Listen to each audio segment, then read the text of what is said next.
For Sentinel.com, this is Ira Winderman with your latest Ask Ira Miami Heat mailbag. Our first question today comes from Mateo, who asks, how would Riley put together a roster without a single small forward that is a proven shooter? That's pretty amazing. You would think that with what they overpaid Wayne Ellington, he could have used that money to find one. The only other guard on the roster that's been in the plan as small forward who can shoot is Josh Richardson. And if that's been the plan, it shows you how fragile it is. What if Josh sustained the same injury 6 to 8 weeks from now?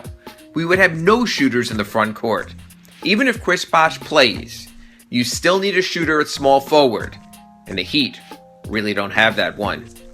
Mateo, I put it this way. Pat Riley came out early in July and said he viewed Justice Winslow as his starting small forward now and of the future. So now the goal becomes fixing that jump shot of his, which the Heat have been working on the entire offseason. I also think there'll be plenty of times you will see Justice Winslow at power forward when Chris Bosh or Hassan Whiteside are out of the game. Granted, Justice has to get better no matter what the position when it comes to being a shooter. But at least now with Dwayne Wade out of the mix, I think the Heat will have better shooting at shooting guard. Be it Richardson, Dion Waiters, or Tyler Johnson. So the shooting could just come from other places this season.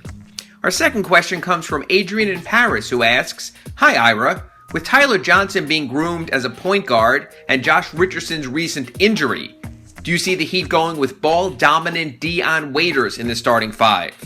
Or do you have Beno Udrih come in with Dion on the second unit?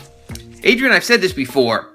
I think no matter what happens with this lineup, if Chris Bosh makes his return, and you have Chris Bosh, Hassan Whiteside, and Goran Dragic in the starting lineup, I think you have enough players with eyes on the rim. I think Dion Waiters best suits this roster coming off the bench. Perhaps when Beno Udrih comes in, perhaps when one of the scorers comes out of the lineup.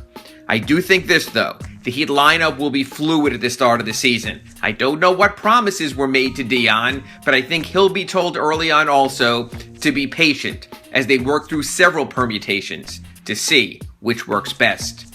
And our last question today comes from Shira, who says other players will not play as hard against Chris Bosh. Worried about contact. Shira, I don't believe that for a second. And many bruises, which will be an ongoing concern with Bosh, are the result of seemingly innocuous contact anyway. The chances for bruises and bumps will be there anyway. It's how such moments are prepared for and handled that will determine Bosh's basketball future, not the benevolence of opponents. Those are today's 3 questions. We'll be back tomorrow with 3 more. For SunSentinel.com, I'm Ira Winderman.